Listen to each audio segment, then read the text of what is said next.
Hello friends, welcome to our channel. আমাদের চ্যানেলে কিন্তু তোমাদের সবাইকে স্বাগত। খুব গুরুত্বপূর্ণ একটি কিন্তু লোকসভা নিয়ে চলে এসেছি, যেখানে কিন্তু তিনজন কিন্তু খুব ভাইটাল ক্যান্ডিডেট, যে কিন্তু দেবাংশু আছে, তার সঙ্গে কিন্তু সায়ন আছে এবং অভিজিৎ গঙ্গোপাধ্যায় আছে। অবশ্যই দেখুন তমলুকে কে এগিয়ে থাকবে সেটা নিয়ে কিন্তু আমরা অবশ্যই আলোচনা করব।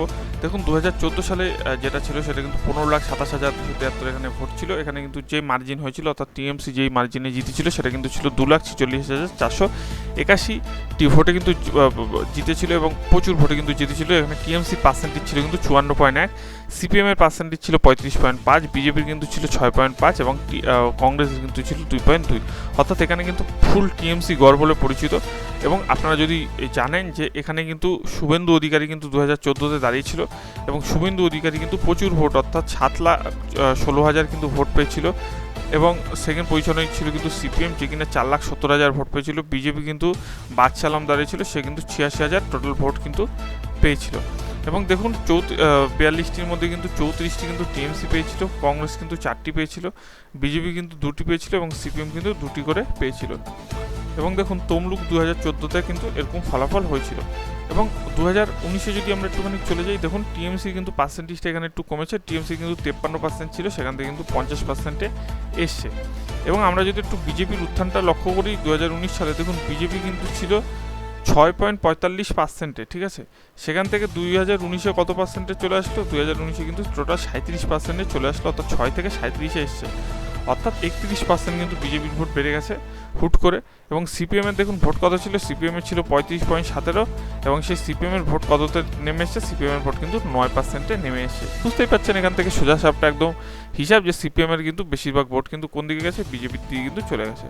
অর্থাৎ সিপিএমের কিন্তু প্রচুর পরিমাণে একটা ভোট বিজেপির দিকে এসছে এবং টিএমসির গুটি কয়েক ভোট কিন্তু বিজেপির দিকে কিন্তু এসছে। কিন্তু বিজেপির পার্সেন্টেজ যতই বাড়াক না বাড়িয়েছে এখানে, কিন্তু সেরকম কিন্তু মোটামুটি একটা জিততে মানে তেমন কিন্তু পার্সেন্টেজ হলেও কিন্তু সেই মার্জিন কিন্তু ভালো রেখেছে। মার্জিন কিন্তু 1,90,000-এ কিন্তু এখানে যে ক্যান্ডিডেট সে কিন্তু জিতেছে।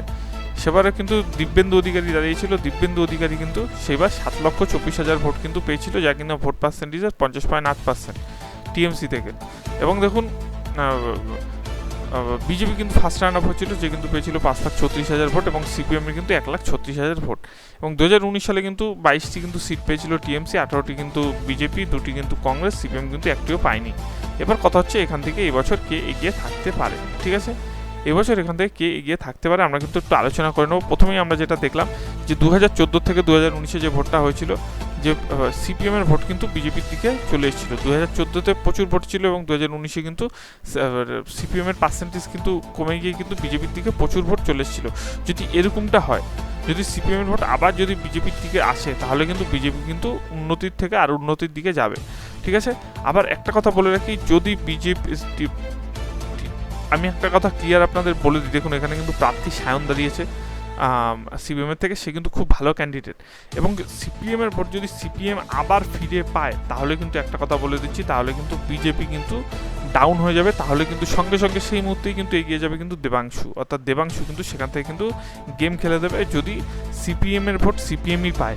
কিন্তু সিপিএমের ভোট যদি বিজেপির দিকে যায়, তাহলে কিন্তু আমি বারবার বলছি যে বিজেপি কিন্তু এখান থেকে এগিয়ে থাকতে পারে। তার কারণ এই যে ইনি যেই মানে চিত্রটি তৈরি করেছে পশ্চিমবাংলার বুকে, ঠিক আছে, সের কিন্তু একটা প্রভাব কিন্তু ভোটে পড়ে যাবে, এটা কিন্তু আমরা মানি। অর্থাৎ সেই মুহূর্তে কিন্তু বিজেপি আবার এগিয়ে যাবে, প্রাক্তন বিচারপতি অভিজিৎ গঙ্গোপাধ্যায় কিন্তু এগিয়ে যেতে পারে। কিন্তু এটা যেহেতু 50-50 একটি কেন্দ্র, তার কারণ ইয়ং জেনারেশনের কিন্তু সবাই সাপোর্ট পাচ্ছে এখানে, কিন্তু সবাই কিন্তু ভালো প্রার্থী, ঠিক আছে। আমি যেটা বারবারই প্রেডিকশানে বলছি যে সিপিএমের ভোট যদি বিজেপি একবার পেয়ে যায়, তাহলে কিন্তু বিজেপি এখান থেকে ভালো রেজাল্ট করতে পারবে। কিন্তু যদি সিপিএমের ভোট যদি সিপিএমেই থাকে, তাহলে কিন্তু সঙ্গে সঙ্গে দেবাংশু এই কেন্দ্র থেকে কিন্তু এগিয়ে যাবে। এবং এই কেন্দ্রে যেই জিতুক না কেন, বিজেপি জিতুক আর টিএমসি জিতুক না কেন, বেশি মার্জিন থাকবে না, একদম অল্প মার্জিনে থাকবে।